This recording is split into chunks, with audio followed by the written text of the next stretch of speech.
Okay, well, we're going to go ahead and do it like this then. So, for my international audience, that music that was played, which is apparently called My City Was Gone by some 80s group, was the intro music and also the music coming back from a commercial break for his radio show, for Rush Limbaugh's radio show. And today he passed away at the age of 70 due to lung cancer because, of course, he loved his stogies. I want to give a little bit of background. I think that the longtime subscribers know, but I will go ahead and give a little bit of background here. So, in general, I will go ahead and give my kind of brief overview of my political journey, as kind of boring as it is. But the thing is that, okay, so I was a Daily Show liberal until a couple of years before Jon Stewart left, because he kind of got boring, and basically he was just a vehicle for other folks like Samantha Bee and Stephen Colbert to get put on. But beyond that, though, once that ended, that was what was that? He left probably 2012 or something like that. I kind of ignored politics. I couldn't ignore politics. I was just aimlessly wandering. And that was until I graduated, or a little bit before I graduated, HVAC school in 2014. And so around that time, 2014, you had the schedule down where early in the morning you'd have from 8, or it's probably 7 o'clock in the morning until maybe 10 o'clock or 11. Maybe even noon. It was, oh my goodness, I can't think of his name now. The guy who does, I can't think of his name. Anyway, but then from noon to 2 o'clock, it would be Rush Limbaugh. And so a lot of the time, being in HVAC, and luckily for me, I was a technician's helper, so I wasn't doing a lot of the hard shit, really. And then you'd hear boom, boom, boom, boo doo doo doo doo doo doo doo, and that was the intro music. And be say, well, here we are at the in front of the golden microphone. It's me, Rush Limbaugh, and all this sort of thing, And here I am with Mr. Snerdley. Snerdley was his producer, I guess you could say, the black dude. He was his way of saying, I'm not really racist because I have a black dude that does my producing work for me. And I saw, of course, he said some racial things here and there, but he was more like an old school, northerner being racist, So he wasn't the Wignat type of racist where he was just out and out about it or wanted racial separation, And, with Rush Limbaugh, is that in general, he was, he was loud and proud and all that business and, somewhat entertaining, for at the time. He'd say things like, oh, look at what's so, having free college is awful. Look at what's happening in Germany, and all this sort of thing. And I've asked people in Germany and they say it's awful and all that sort of thing. So I was in that mindset at the time. So I can't, I can make fun of Rush Limbaugh, but I think to a point, if you grew up in the United States and you had that sort of background, then you're going to have Rush Limbaugh playing, Like I say, 12 to noon was the usual time. Boom, boom, boom, boo-doo-doo-doo.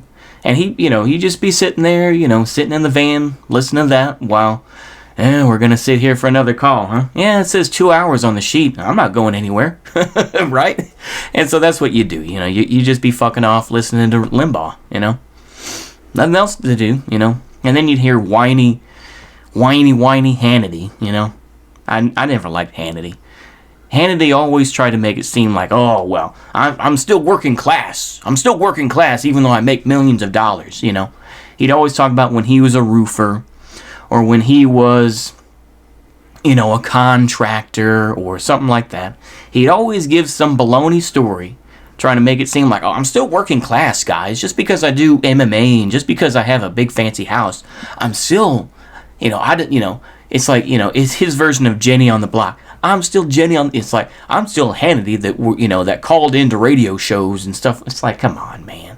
I never took Hannity seriously. He was always a blowhard jack-off. Not to say that Limbaugh wasn't, but Limbaugh was more honest in the fact that he was like, I'm going to golf courses, this and that, or buy my series of books for your kids. He did that too. Like I say, he had a good hustle.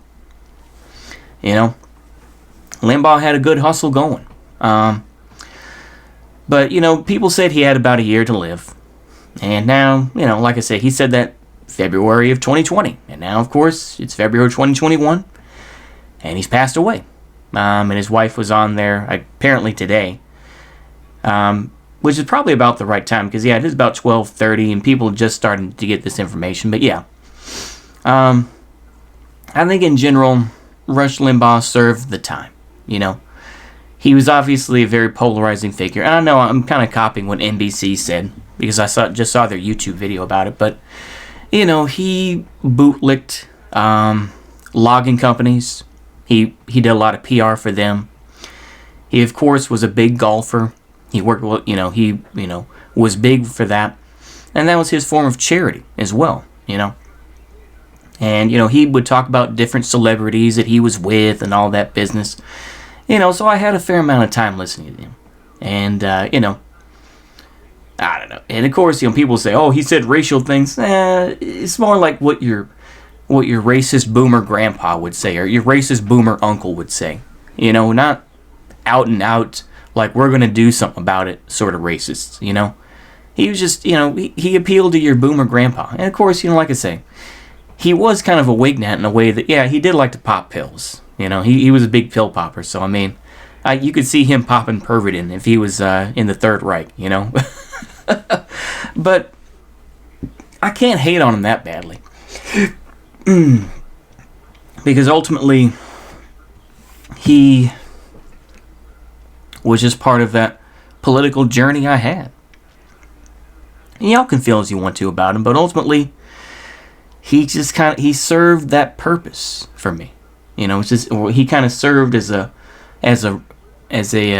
road sign to say, okay, this is where you're at politically.